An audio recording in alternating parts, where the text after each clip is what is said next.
Yanzu za mu fara da sauke app ɗin 1688 a kan wayanmu. Masu iPhone idan kuka shiga App Store a wayanku, za ku tafa ku sa 1688 zai fito muku a kan wayanku. Masu Android kuma za ku ga babu shi a App Store gaba ɗaya.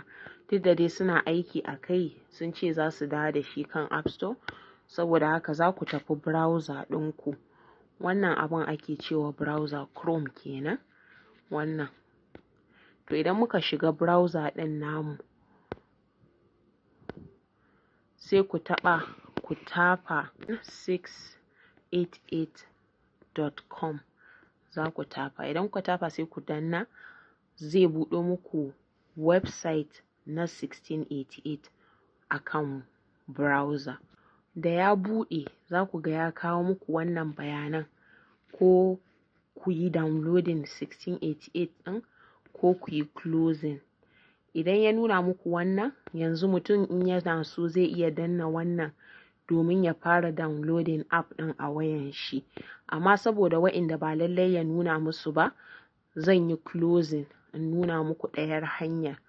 Yanzu na yi close, sai in zo nan, ba wannan na farkon ba, wannan na biyun zan taɓa. Sai in taɓa shi. Ina taɓa sai in ba shi lokaci ya yi loading. Yana gama loading zai kawo ni wannan pejin. To yanzu wannan button ɗin zan danna domin ya kai ni pejin da zan sauke app ɗin 1688 a kan waya. Ina taɓa shi, shi ma in ba shi lokaci ya yi min loading.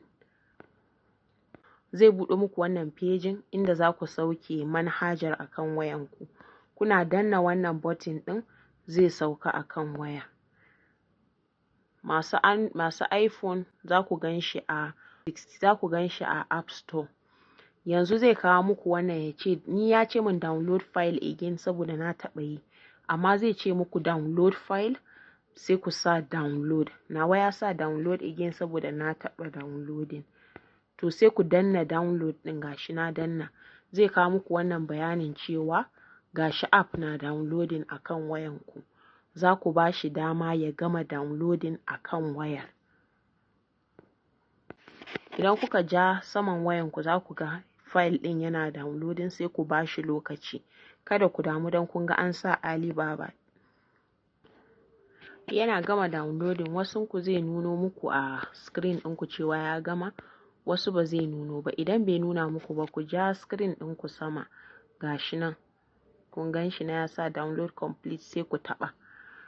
Kuna taɓa shi zai tambaye ku ko ya yi installing, sai ku danna install. A nan wasu ke samun matsala. Wasu wayansu baya barin kowane irin app ya sauka a kan wayan. Zai kawo muku wasu rubuce-rubuce, kar ku ji wani abu. In dai ba wai ya ce app not compatible ba, in dai ya kawo muku wannan bayanin, yana nufin akwai settings a kan wayanku da ya hana app ɗin installing a kai. To yanzu ni kun ga ya gama, zan ce open ko in ce done. Amma wasunku zai kawo muku wasu dogon bayanai. Ku bi bayanin a hankali, a hankali, a hankali. Yana son ku ba da wani dama ne na app ɗin ya iya sauka a kan wayarku. Ba wai matsala ba ne, ba kuma wai yana nufin ba zai yiwu ba ne ba. To yanzu ni zan yi open. In na danna done ma duk ɗaya, zan iya zuwa kan wayan in nemo app ɗin. Amma saboda sauƙi ya sa zan danna open, buɗewa kenan. Na danna open. Yanzu wannan shine app ɗin 1688. Wannan bayanai ne da zai kawo muku, shi ma ƙa'idoji ne da sharuɗai. Idan na nuna muku yadda ake fassarawa, mutum zai iya ɗauka ya fassara in yana so. Yanzu ni zan danna agree kenan.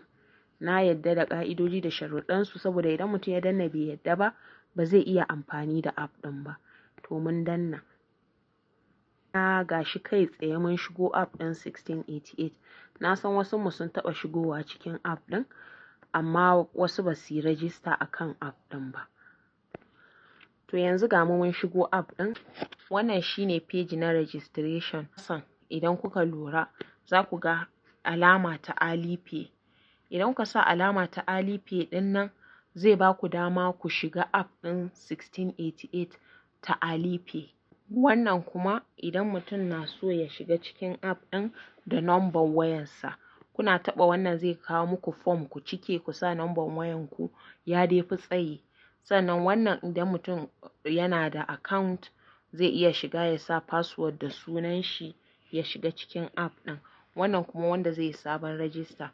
Duk hanyoyin nan suna da wahala. Shi yasa gara mutum ya shiga cikin app ɗin 1688 kai tsaye, ko ta app ɗin Taobao ko ta Alipay. To mutum zai zaɓi wanda yake so. In kun ga shiga ta Taobao ɗin ya fi muku sauƙi, sai ku danna ku shiga ta Taobao. Sai kun tiƙa wannan ɗan ƙaramin box ɗin. To amma ni zan nuna muku yadda ake shiga da Alipay ne. In mutum na so ya yi da wannan zai iya yi, ba matsala ba ne ba. Kawai zai buɗo app ɗin Taobao ɗin ne, sai ya yi verification ɗin da zai, sai ya bar ku shiga. Amma ina so in yi ta Alipay. Wayannan sauran hanyoyin duk suna da ɗan wahala, kuma zai sa ku yi ta fassarawa kuna dawowa, ku yi ta gaba kuna baya. Shi yasa ya fi sauƙi kawai ku yi ta Alipay ɗin. Kawai da kun danna zai je ya yi linkin. Yanzu sai in taɓa wannan abun na Alipay ɗin. Gashi na taɓa. Ina taɓa zai kawo min wasu bayanan, sai ku zaɓi kun yarda. Kun fahimtar shi ne da Alipay, da Taobao, da 1688, da AliExpress, da Alibaba, Ali duk kamfani ɗaya ne suke da shi. Ant Group ake ce musu. Saboda haka ba matsala bane idan kun yi linkin Alipay ɗinku da 1688. Kawai dai mutum zai yi shi ne kuma ya yi amfani da app ɗin shi yadda aka tsara app ɗin don gujewa kar a yi blocking ɗinku. Yanzu sai mu sa agree. Kuna sa agree ɗin nan zai tafi ya buɗo app ɗinku na Alipay. Sai ya tambaye ku confirm and login, sai ku yarda. Wasunku zai nuna muku sai kun shigar da password ɗinku ko passcode na wayanku.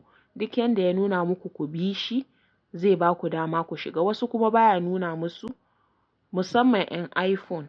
Zai tambaye ku sa passcode. Idan bai tambaye ku ba duka ba matsala ba ce. To yanzu sai in danna confirm and login. Ina danna confirm and login, zai yi loading, sai ya koma app ɗin 1688 ya shigar da ni. Shikenan, na gama register akan app ɗin. Wannan hanyar ya fi sauƙi sosai da mutum ya je yana shigar da number, yana jira a turo code da sauransu. Idan kuka zo nan home ɗin, nan me profile kenan, nan mutum zai je ya ga registersa ta yi ko ba ta yi ba. Yanzu gashi kun gama register, ga sunanku na register, ga inda mutum zai canja hoto da duk wani bayanai da za mu yi insha Allahu a cikin wannan app ɗin.